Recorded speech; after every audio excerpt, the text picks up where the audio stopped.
Essa análise é baseada no Caderno de Estudos número 8, elaborado pelo professor doutor Marcelo Lessa, idealizador e mentor do projeto Alero Turbo. Hoje, a gente vai tratar esse material não como um simples caderno, mas como um verdadeiro mapa. Um mapa que revela exatamente onde a banca FGV esconde suas armadilhas em geometria plana e espacial, sabe? Pensando no concurso da Alero. A nossa missão aqui é decifrar esse mapa juntas, dominar as ferramentas e, principalmente, aprender a pensar um passo à frente da banca. Exatamente. E pensar à frente da FGV significa entender que a prova de raciocínio lógico-matemático é menos sobre decorar, 100 fórmulas, e mais sobre compreender profundamente alguns conceitos-chave. A banca não quer uma calculadora humana. Ela quer testar a capacidade de raciocinar sob pressão, de identificar informação que importa e não cair em distrações. Hoje, o nosso foco é calibrar esse raciocínio. Certo. Então vamos começar pelo alicerce de tudo, né? Os 3 conceitos que, segundo o professor Lessa, são a base para 90% das questões e também para 90% dos erros. Perímetro, área e volume. Ah, sim. Parecem simples, mas a confusão entre eles é a primeira armadilha que a FGV arma. É a armadilha mais fundamental. O perímetro, ele é uma medida linear, uma dimensão. É só pensar em caminhar ao redor de um lago, por exemplo. Você está medindo o contorno. A cerca de um terreno. Isso. A cerca do terreno, o rodapé da sala. A unidade é metro, centímetro, quilômetro, simples assim. Já a área é uma medida de superfície, né? Bidimensional. Não é mais o contorno do lago, é a superfície da água.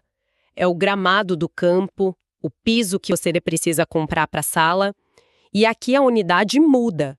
Metro quadrado, centímetro quadrado. Isso me lembra até uma vez que eu fui comprar rodapé para casa e por um lapso calculei a área do quarto. Cheguei na loja com a medida toda errada e o vendedor, nossa, me olhou com uma paciência de santo. Um erro bobo na vida real que na prova custa a questão inteira. É uma anedota perfeita porque ilustra exatamente o tipo de erro por desatenção que a prova explora. E para completar essa trinca a gente tem o volume, que é tridimensional. É o espaço ocupado. A quantidade de água no lago. Exato, a capacidade da caixa d'água. A unidade é cúbica. Metro cúbico, centímetro cúbico. Entender que são 3 linguagens dimensionais diferentes, esse é o primeiro passo. E é aqui que o mapa do professor Lessa já aponta um perigo iminente, a conversão de unidades. Especialmente de volume para capacidade. Nossa, sim. A banca adora dar as dimensões de um objeto numa unidade e pedir a resposta em outra, só para ver quem está atento. E existem 3 conversões que são vitais, sabe? Precisam estar no piloto automático. A primeira, e a mais comum em provas, é que 1 metro cúbico é igual a 1000 litros. A caixa d'água padrão. Isso. Pensa numa caixa d'água daquelas de 1000 litros. Ela tem mais ou menos 1 metro de cada lado. Visualizar isso ajuda muito a fixar. A segunda é a ponte entre as unidades, né? É.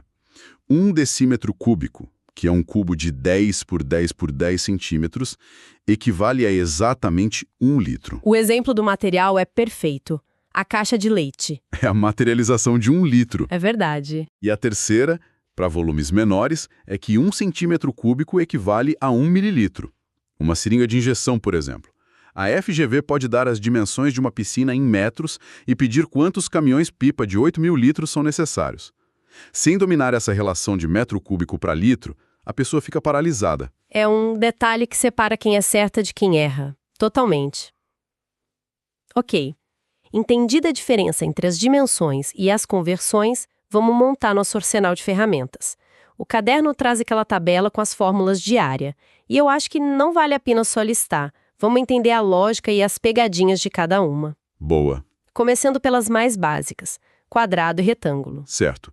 Quadrado. Lado ao quadrado. L ao quadrado. Retângulo.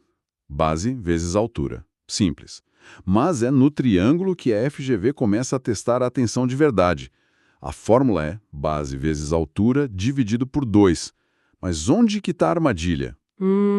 A banca pode fornecer a medida de todos os 3 lados de um triângulo, que não é retângulo, e tentar te induzir a usar um dos lados inclinados como se fosse a altura. E isso é um erro fatal. A altura não é um lado necessariamente. Exato. É a distância perpendicular, que forma um ângulo de 90 graus entre a base e o vértice oposto.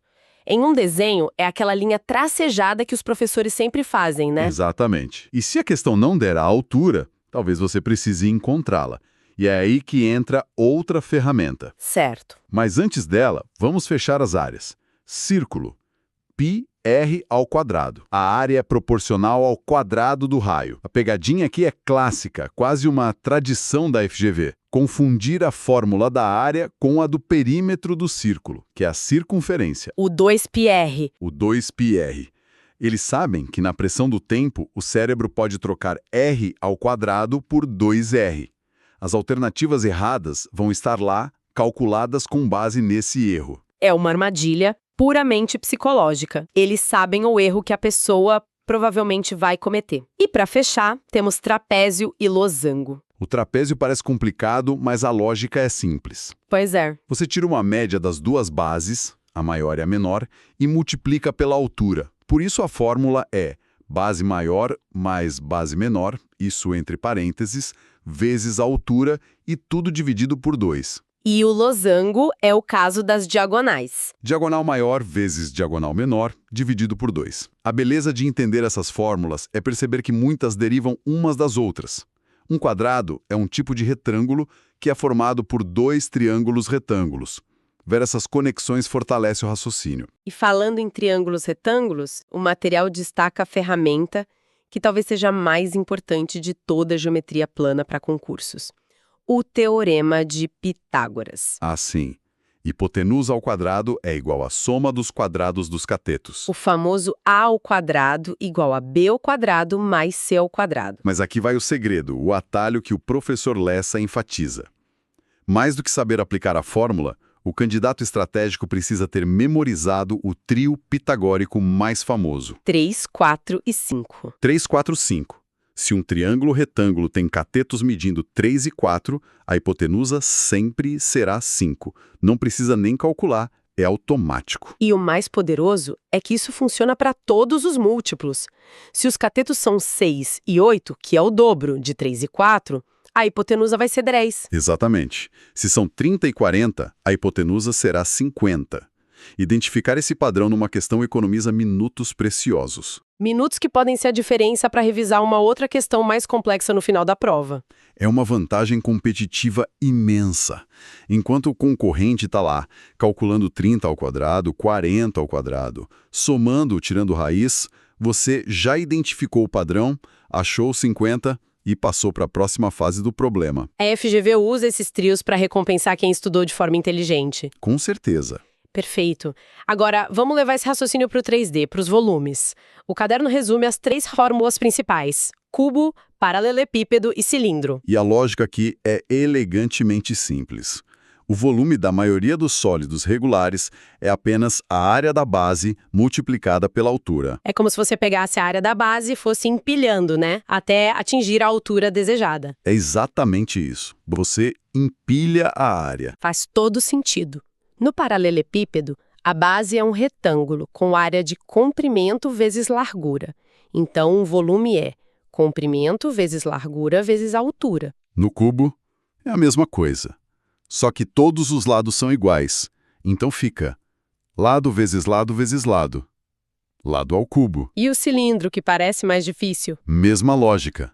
Qual é a base do cilindro? Um círculo. Qual a área do círculo? πr ao quadrado. Então, qual o volume do cilindro? Área da base, que é πr ao quadrado, vezes a altura. Entender esse princípio de empilhar a base te liberta de ter que decorar 3 fórmulas isoladas. Você deduz. Ok.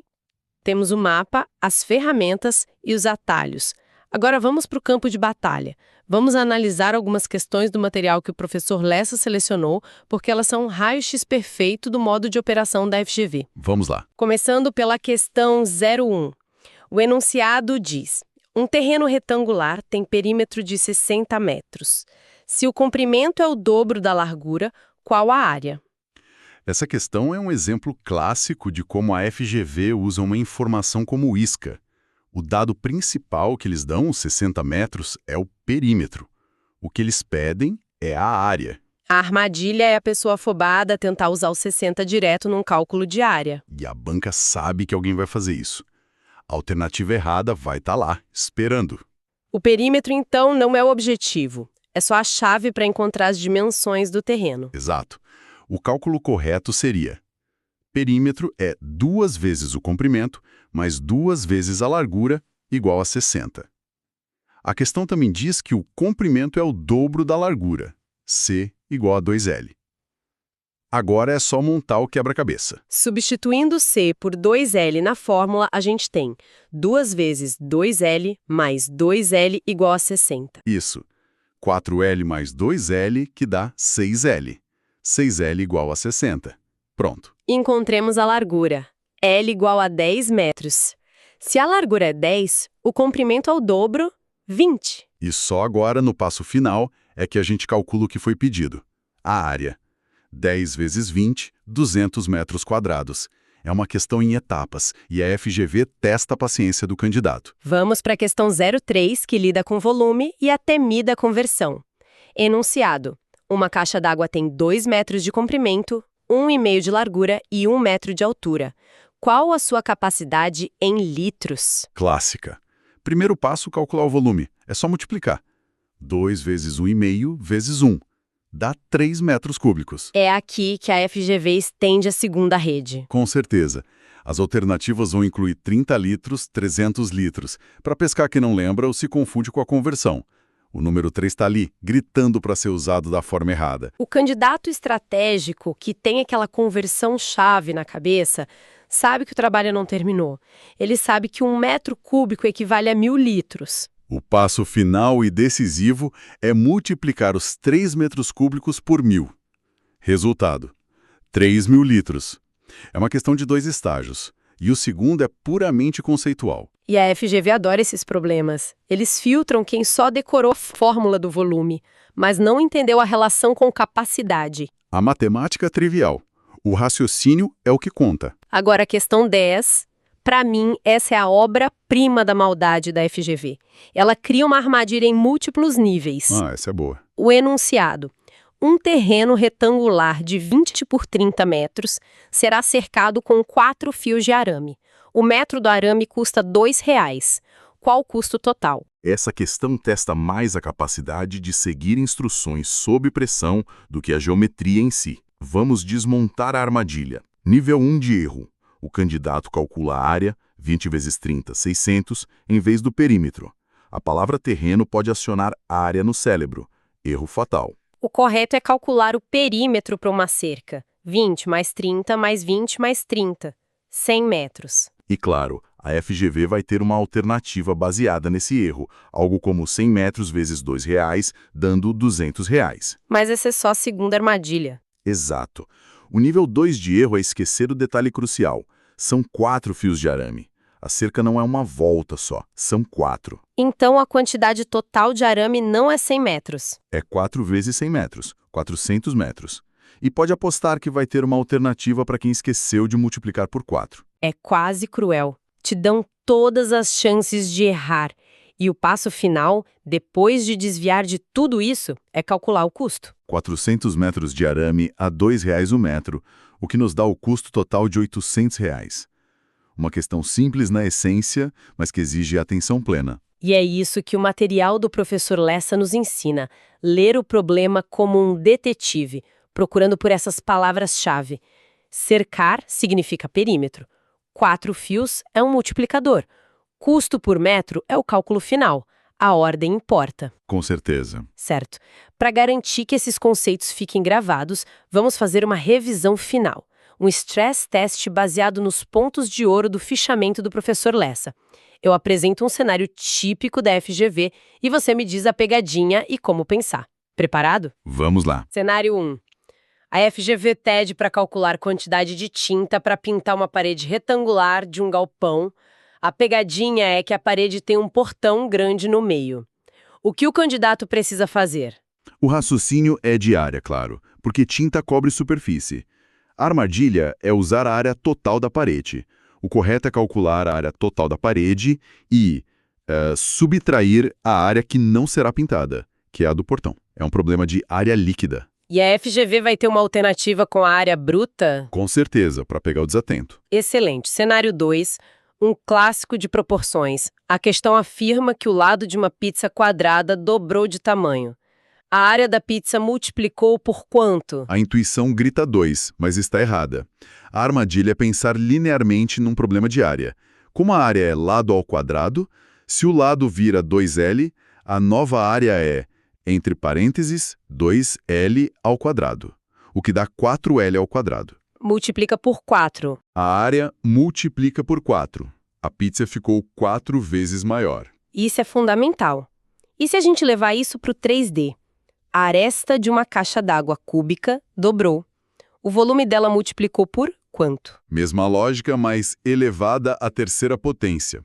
O volume é a aresta ao cubo. Se a aresta vira 2L, o novo volume é, entre parênteses, 2L ao cubo, que é 8L ao cubo. O volume multiplica por? Por 8. Entender essa relação exponencial é um atalho mental poderoso. Evita cálculos desnecessários. Perfeito. Último teste. Para cercar um terreno, calculamos o quê? E para gramá-lo? Para cercar contorno, usamos perímetro. Para gramar, superfície, usamos área. A distinção mais básica e mais importante de todas.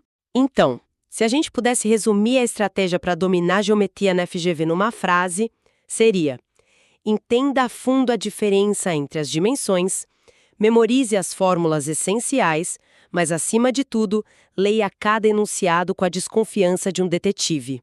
Isso. Procurando por detalhes, conversões, etapas ocultas.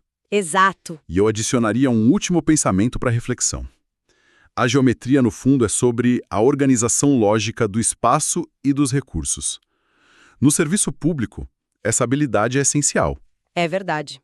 Calcular a área para um novo posto de saúde, o volume de material para uma obra, o perímetro de segurança para um evento.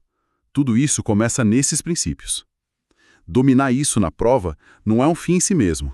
É o começo da preparação para ser um gestor público mais consciente e eficiente com os recursos que são de todos. Uma ótima perspectiva. Encerramos, então, com a mensagem final que o professor Marcelo Lessa deixa neste caderno, uma citação de Hebreus 11:10, que diz sobre Abraão: ele é o arquiteto e construtor. A reflexão que fica é que, assim como na fé se busca um alicerce sólido, o futuro servidor da Alero deve usar a precisão do cálculo e a clareza do planejamento para ajudar a construir políticas públicas bem fundamentadas.